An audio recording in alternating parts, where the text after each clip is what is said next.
तो हेलो दोस्तों, आप सभी का स्वागत है एक बार फिर से हमारे इस चैनल द अग्रवाल क्लासेस में। और आज हम जानेंगे कि JNUST है क्या चीज़ और इसके बारे में पूरी इन्फॉर्मेशन। ठीक है, तो सबसे पहले हम क्या जानेंगे कि JNUST है क्या, मतलब व्हाट इज़ JNUST। इसके बाद इसका एलिजिबिलिटी क्राइटेरिया कि मतलब कौन इस पेपर को दे सकता है और कौन नहीं। ठीक है, इसके बाद इसका एग्ज़ाम का पैटर्न क्या होता है, मतलब पेपर किस तरीके से आता है। इसके बाद इसका एग्जाम सिलेबस, भाई इस एग्जाम में सिलेबस क्या क्या आता है। जैसे आप कोई क्लास में पढ़ते हो तो उसका सिलेबस होता है कुछ ना कुछ, तो ऐसे एग्जाम में एक सिलेबस आता है, तो उसके बारे में जानेंगे कि सिलेबस है क्या हमारे पास। ठीक है, इसके बाद mode of exam. Mode of exam में हमारे पास दो चीज़ आती हैं कि एग्ज़ाम ऑफलाइन होगा या ऑनलाइन, और लैंग्वेज क्या होगा एग्ज़ाम का, भाई आपके पास ऑप्शन होता है या नहीं होता, तो उसके बारे में हम जानेंगे। ठीक है, इसके बाद मेन चीज़ फी स्ट्रक्चर कि भाई ठीक है, मान लो हमने पेपर भी क्लियर कर लिया, इसके बाद फीस कितनी देनी पड़ेगी स्कूल में। अगर हम जिस स्कूल में पढ़ रहे हैं अगर उतनी फीस देनी पड़ेगी तो हम क्यों मेहनत करेंगे बेफालतू में। ठीक है, आप सभी बात सोचेंगे ही, तो इसीलिए हम ये जानेंगे कि फीस स्ट्रक्चर क्या है। और इसके बाद सबसे आखिरी और सबसे महत्वपूर्ण पॉइंट कि प्रोन्स एंड कॉन्स, कि उसका जब आप इसको पेपर को जब आप क्लियर कर लेंगे तो आपको बेनिफिट क्या मिलेंगे और आपके पास नेगेटिव पॉइंट्स मतलब कि डिसएडवांटेज उसके क्या होंगे। ठीक है, तो वैसे तो डिसएडवांटेज इसका कोई नहीं है, लेकिन जैसे हम जानते हैं ना कि एक सिक्के के दो पहलू होते हैं, तो वही बात है कि आपको नेगेटिव पॉइंट लगेगा लेकिन एक्चुअली में नहीं है। मैं आपको बताऊंगा कैसे। ठीक है, तो सबसे पहले हम ये जानते हैं कि व्हाट इज JNUST। ओके, हाँ जी, तो अब बात करते हैं कि JNUST है क्या। ठीक है, तो जवाहर नवोदय विद्यालय सिलेक्शन टेस्ट, ये इसका फुल फॉर्म है। सिलेक्शन टेस्ट है। सिलेक्शन टेस्ट मतलब कि वो टेस्ट के थ्रू, मतलब टेस्ट लेके वो सिलेक्ट करते हैं बच्चों को किस चीज़ के लिए, जवाहर नवोदय विद्यालय के लिए। ठीक है जी, ये एक नेशनल लेवल एग्जाम है। नेशनल लेवल एग्जाम का मतलब क्या हो जी कि ये किसी ऐसा नहीं कि ये मुंबई में होगा या फिर ये दिल्ली में होगा, नहीं, ये पूरे भारत में होता है। ठीक है, इसके बाद to enter in class 6th 9th and 11th।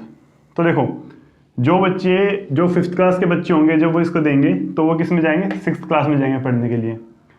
अगर इस टेस्ट को 8वीं क्लास के बच्चे देंगे, 8th क्लास के स्टूडेंट्स देंगे, तो वो कहाँ पे जाएंगे, 9th क्लास में पढ़ने के लिए, 9वीं क्लास में। और अगर वो 10th क्लास में इस टेस्ट को देते हैं तो वो 11th क्लास में पढ़ने के लिए जाएंगे। ठीक है जी, देखो ये एक सेंट्रल स्कूल है। सेंट्रल स्कूल का क्या मतलब हो जी कि ये किसी स्टेट का स्कूल नहीं है कि मुंबई में है, मुंबई में ही है स्कूल या फिर दिल्ली में ही है स्कूल, नहीं, ये पूरे भारत में फैला हुआ है। जैसे आपने केंद्रीय विद्यालय का नाम सुना होगा। ठीक है, तो वो क्या है कि वो पूरे भारत में है। केंद्रीय विद्यालय एक नाम है लेकिन वो पूरे भारत में फैला हुआ है। तो ऐसे ही जवाहर नवोदय विद्यालय एक नाम है और इसके हर एक डिस्ट्रिक्ट में स्कूल है। ठीक है, कितने स्कूल हैं जिसके, इसके 336 स्कूल हैं। ठीक है, ओके। अब हम जो ये टेस्ट देते हैं, ये हम टेस्ट किस लिए देते हैं जी, इस स्कूल में जाने के लिए, जवाहर नवोदय विद्यालय स्कूल में जाने के लिए हम ये टेस्ट देते हैं। ठीक है, तो आपको ये बात समझ में आ गई होगी कि क्या है JNUST। ये एक सिलेक्शन टेस्ट होता है।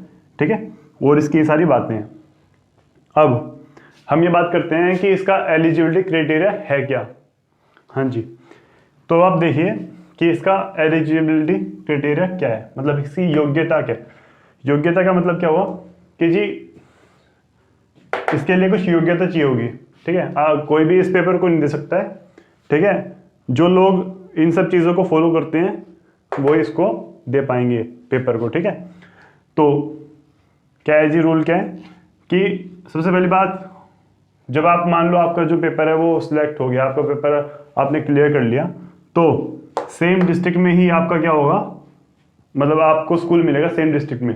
मान लो अगर आप मुंडका से हो और मुंडका से आपने पेपर दिया तो आपको स्कूल भी मुंडका में ही, मतलब जहाँ भी पास में पड़ेगा मुंडका में, जहाँ भी पास में होगा आपका स्कूल उसमें आपको भेजा जाएगा।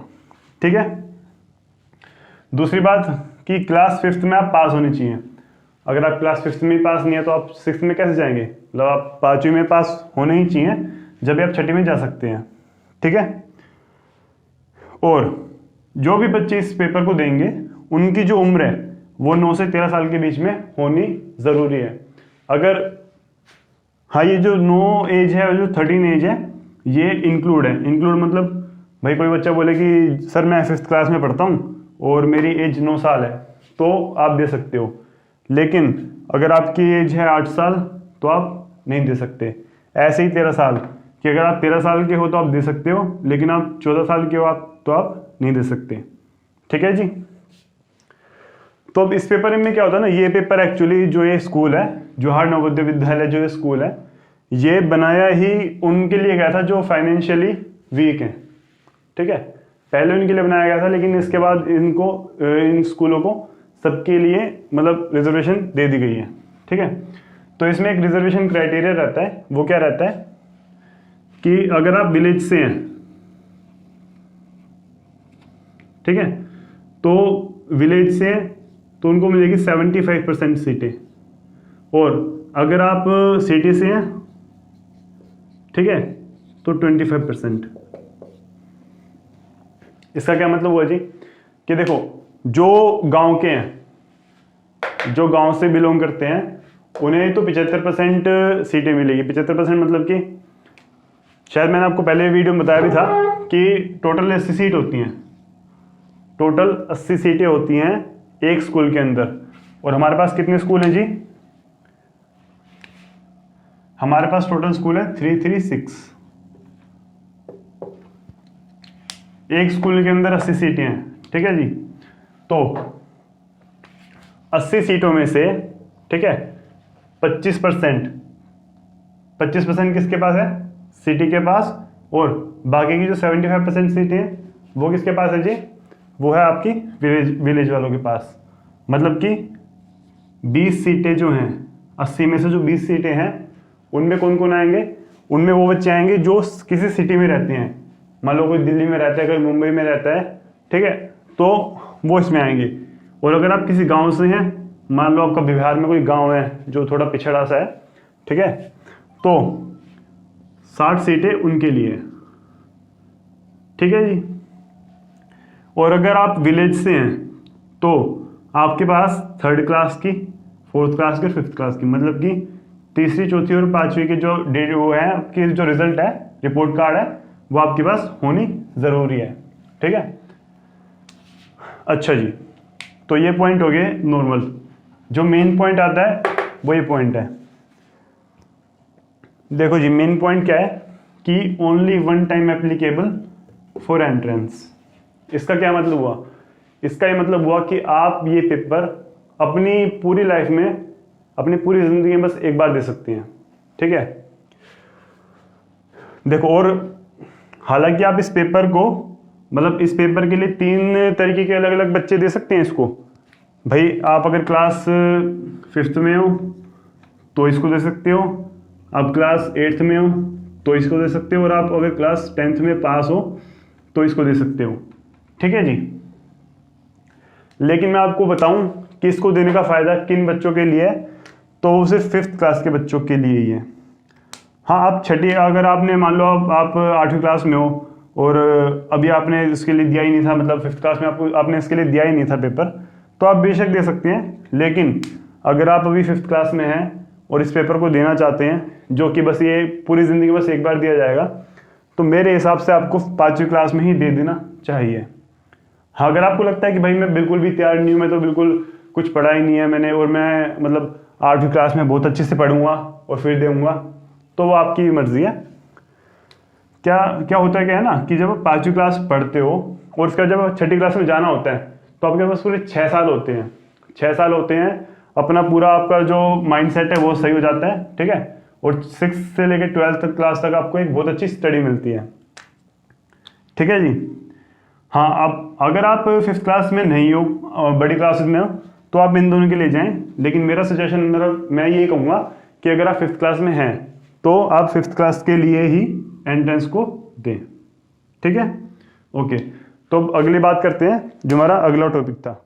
हाँ जी, तो देखो एग्जाम पैटर्न हमारे पास क्या आता है, हम ये देखते हैं। ठीक है, JNU में क्लास 6th के लिए तो सब्जेक्ट सबसे पहले हमारे पास आता है जी मेंटल एबिलिटी।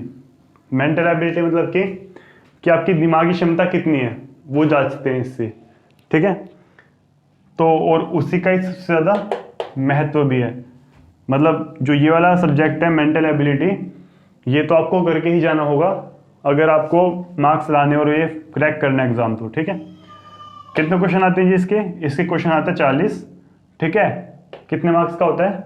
50 मार्क्स का, 50 नंबर का होता है, ठीक है। और ड्यूरेशन 60 मिनटें। इसके बाद हमारे पास दूसरा सब्जेक्ट आता है जी अर्थमेटिक। अर्थमेटिक मतलब कि मैथ, ठीक है, मैथ। तो क्वेश्चन कितने आते हैं इसके? 20 क्वेश्चन, मार्क्स 25 और ड्यूरेशन 30 मिनटें, ठीक है जी। इसका महत्व पेपर में कितना है जी? 25% का। 25% मतलब कि 25 नंबर का, ठीक है। इसके बाद देखते हैं लैंग्वेज। लैंग्वेज मतलब कि अब लैंग्वेज ना आपके ऊपर होता है कि आप हिंदी चूज करते हैं या फिर इंग्लिश। अगर आप हिंदी चूज करते हैं तो उसके हिसाब से है, इंग्लिश चूज करते हैं तो उसके हिसाब से है, लेकिन दोनों में ये सब चीज़ें सेम रहेंगी, ये सब नहीं बदलेगा, ठीक है। तो क्वेश्चन उसके भी 20 होंगे। अगर आप हिंदी चूज करते हैं तो उसमें भी 20 क्वेश्चन होंगे, इंग्लिश चूज करते हैं तो उसमें भी 20 क्वेश्चन होंगे। मार्क्स 25 नंबर का होगा वो, ड्यूरेशन 30 मिनटें और उसका महत्व भी कितना है जी? 25%, ठीक है। तो टोटल देखते हैं एक बार। तो टोटल हमारे पास क्वेश्चंस कितने हैं जी पेपर में? 80 क्वेश्चन होंगे पेपर में। मार्क्स कितने? 100 नंबर का पेपर होगा जी। और आपको टाइम कितना मिलेगा टोटल? 2 घंटे 120 मिनटें। महत्व 100% खत्म, ठीक है जी। तो ये आपका पूरा एक एग्जाम पैटर्न है, ठीक है। तो इसको आपको पेपर पढ़ने से पहले एक बार देखना जरूरी है, ठीक है। तो हम अगले उस पर बात करते हैं कि सिलेबस क्या है। हाँ जी, तो देखिए एग्जाम सिलेबस ना हम आपको डिस्क्रिप्शन में ही दे पाएंगे। यहाँ पे मैंने क्या लिख दिया है कि जो हमारे पास सब्जेक्ट हैं, अर्थमेटिक है, लैंग्वेज है और मेंटल एबिलिटी है, ठीक है, इंग्लिश वाले बच्चों के लिए। और हिंदी मतलब हिंदी वाले बच्चे उसको क्या बोलेंगे? अंकगणित, भाषा और मानसिक क्षमता, ठीक है। अब जो सिलेबस है वो पूरा इस बोर्ड पे आ नहीं पाता, इसलिए हमने डिस्क्रिप्शन में उसका पूरा सिलेबस डाल दिया है। इंग्लिश का अलग डाला है और हिंदी का अलग। तो अगर आप इंग्लिश के बच्चे हैं तो आप उसको इंग्लिश में देखिए, और आप अगर हिंदी में हैं तो आप हिंदी में देख लीजिए, ठीक है। क्योंकि इस पूरे बोर्ड पे आ नहीं पाता, इस वजह से हमने उसको PDF में दे दिया है, ठीक है जी। तो आगे बात करते हैं। हाँ जी, तो अब हम सबसे महत्वपूर्ण सेक्शन पे आ चुके हैं, जो कि है जी फायदे और नुकसान। तो देखो, अगर आप किसी चीज़ के लिए मेहनत कर रहे हो, ठीक है, और उसमें अगर आपको कोई फ़ायदा ही नहीं मिलेगा तो मेहनत करने का कोई फ़ायदा नहीं है, ठीक है। तो जो भी बच्चे इस एग्ज़ाम के लिए प्रिपेयर कर रहे हैं, मैं लिख देता हूँ, ठीक है। तो वो प्लीज़ इस सेक्शन को ज़रूर देखें, ये सेक्शन बहुत ज़रूरी है। क्योंकि अगर आपने ये नहीं पाया कि भाई मेरे को कुछ फ़ायदे मिल रहे हैं, ठीक है, या कुछ नुकसान भी उस चीज़ का, तो कोई फ़ायदा नहीं है ना इतनी मेहनत करने का। मेहनत तो इसमें लगेगी, मेहनत तो हर जगह हर एक काम में मेहनत चाहिए, ठीक है। ऐसा कुछ नहीं है कि बिना मेहनत के कुछ हो जाता नहीं, मेहनत तो हर एक काम में है, ठीक है। तो इसी के साथ शुरू करते हैं। फ़ायदे, हमें फ़ायदा क्या क्या मिलेंगे जी? सबसे पहली बात आती है इन्वायरमेंट की। तो देखो, इन्वायरमेंट मतलब कि माहौल। अब जब इतने अच्छे टीचर्स होंगे, इतने पढ़े लिखे टीचर्स होंगे वहाँ पे, ठीक है, और जो बच्चे इतनी मेहनत करके वहाँ पे आएंगे, तो मुझे तो लगता है वहाँ पे पढ़े लिखे बच्चे ही जा सकते हैं, ठीक है। क्योंकि वहाँ पे कोई पैसे वैसे का चक्कर नहीं है। आप बेशक जितने भी अमीर हैं, लेकिन वहाँ पे ऐसा नहीं कि आप पैसे दे देंगे और आपको एडमिशन मिल जाएगा, बिल्कुल भी नहीं है। आपको मेहनत करनी ही पड़ेगी, ठीक है जी। तो जो इन्वायरमेंट, जो माहौल आपको स्कूल में मिलेगा, वो इतना अच्छा होगा कि अगर आप पढ़ने वाले बच्चे भी नहीं होंगे तो आप बन जाएंगे, ठीक है। फ्रेंड्स, ये भी एक बहुत बड़ा पॉइंट है। देखो, दोस्त वहाँ पे इतने अच्छे मिलेंगे, क्यों? क्योंकि एक बार अगर बंदा आ गया, मान लो 6ठी क्लास में वो आया और 12वीं क्लास तक वो आपके साथ रहा, तो 6 साल जब वो आपका दोस्त रहा, ठीक है, तो वो एक बहुत बड़ी बात होती है। हम जब इन स्कूल में रहते हैं, भाई प्राइवेट स्कूल में जाते हैं, तो वहाँ तो हर बच्चा आता है, जाता है, आता है, जाता है, ठीक है। लेकिन जब 6 साल आप एक बंदे के साथ रहोगे, ठीक है, तो फ्रेंड्स बिल्कुल आपको अच्छे मिलने ही मिलने हैं, ठीक है। कोई मतलब ही नहीं है कि भाई कोई मॉल गंदा होगा। क्यों? क्योंकि फ्रेंड्स जो भी बच्चे वहाँ पे जाएंगे वो पढ़े लिखने वाले होंगे, तो फ्रेंड्स आपको अच्छे मिलने हैं। टीचर्स, सबको पता है भाई, हर एक टीचर आज गवर्नमेंट स्कूल में पढ़ाना चाहता है, ठीक है। तो लेकिन पढ़ा कौन पाता है? जो सही में टीचर है, मतलब जिन्हें सही में पूरी नॉलेज है पढ़ाने लिखने की, वही टीचर बन पाते हैं स्कूल्स में। तो टीचर भी आपको बहुत अच्छे मिलने हैं। जब टीचर्स अच्छे होंगे, माहौल अच्छा होगा, तो स्टडी आपकी मेरे ख्याल से तो डबल अच्छी होगी, है ना, डबल अच्छी। ओके, और सबसे बड़ा बेनिफिट जो आपको ही नहीं, आपके माता पिता के लिए भी है, फीस का। जी हाँ, फीस देखिए, यहाँ पे फीस बिल्कुल भी नहीं है, नो फीस, या फिर बिल्कुल ना के बराबर, ठीक है, नॉमिनल। मतलब कि कुछ चीज़ों की तो फीस है ही नहीं, शायद वहाँ पे रहने की या खाने की फीस नहीं है, और पढ़ने की 300-400 रुपये महीने की होगी, ठीक है। और आप सबको पता ही होगा कि 300-400 महीने तो हम ट्यूशन के भरते हैं, बल्कि उसमें भी काम नहीं चलता है, ठीक है। तो मेरे हिसाब से ये बेनिफिट आपको मिलने हैं। अच्छा, अब बात करते हैं नुकसान की। तो इससे पहले मैं एक बार ये कहना चाहूँगा कि आपने कभी टॉस तो किया ही होगा कॉइन का, तो उसमें भी दो साइड होती हैं, एक होता है हेड, एक होता है टेल। तो ऐसे ही हर एक चीज़ का ना, हर एक चीज़ के दो साइड होते हैं, एक होता है फ़ायदा, एक होता है नुकसान। तो फ़ायदा तो मैंने आपको गिनवा दिया, नुकसान की बात करते हैं। तो मुझे जो मेन नुकसान लगता है वो नुकसान ये है कि भाई फैमिली से आप थोड़ा दूर हो जाओगे। बस, बोर्डिंग स्कूल है वो, तो आपको वहीं रहना है, वहीं खाना है, वहीं पढ़ना है, ठीक है। लेकिन ये नुकसान आपको अभी दिखेगा क्योंकि आप छोटे बच्चे हैं, लेकिन जब आप बड़े हो जाओगे, जी जब आप हो जाओगे 15 साल के या 15 से बड़े हो जाओगे, ठीक है, तो आपको ये नुकसान नहीं लगेगा, ये फ़ायदा लगेगा। क्यों? देखो, बड़े होके हमें बाहर तो जाने पड़ता है, ठीक है, हम हमेशा अपने फैमिली के साथ, माता पिता के साथ रह नहीं सकते, ठीक है, जाना तो हमें पड़ेगा ही। तो ये चीज़ आपको, मतलब बोर्डिंग स्कूल में जब आप पढ़ना शुरू कर दोगे, ऐसा तो है नहीं कि आप बोर्डिंग स्कूल में ही 24 घंटे रहोगे, नहीं, एक हफ्ते में, 2 हफ्ते में या तो आपके पेरेंट्स मिलने आ सकते हैं आपको, या फिर आप जा सकते हो जब कोई छुट्टी पड़े तो, ठीक है। तो इसका बेनिफिट है, लेकिन अभी आपको समझ नहीं आएगा, 15 साल के हो जाओगे या उससे बड़े हो जाओगे तो आपको बेशक ये बेनिफिट में ही लगेगा। लेकिन मैंने अभी इसको आपको नुकसान में रखा है, क्योंकि देखो ये नुकसान भी है, फ़ायदा भी है। नुकसान इसलिए भाई आपको थोड़ा बचपन थोड़ा सही नहीं रहेगा, क्योंकि बचपन में जैसे हम कहते हैं ना भाई, मम्मी बहुत ज़्यादा प्यार करती थी, पापा बहुत ज़्यादा प्यार करते थे, तो वो थोड़ी दिक्कत हो जाएगी, ठीक है। बाकी ये भी एक फ़ायदे में ही चीज़ है। तो मुझे नहीं लगता है इसके अलावा इसका कोई नुकसान है। अगर आपको कोई लगे कि हाँ भाई सर आपने ये नुकसान नहीं बताया, इसका एक नुकसान है, तो प्लीज़ आप वो कमेंट बॉक्स में हमें ज़रूर बताएं, ठीक है। और कोई फ़ायदा अगर आपको लगता है कि हाँ भाई सर इसका ये भी फ़ायदा है और आपने ये नहीं बताया, तो वो भी आप प्लीज़ कमेंट बॉक्स में ज़रूर बताएं, ठीक है। तो इसी के साथ आशा करता हूँ कि आपको आज का लेक्चर बहुत अच्छा लगा होगा, ठीक है। तो वीडियो को एंड करते हुए आप सबसे मैं इजाज़त चाहता हूँ।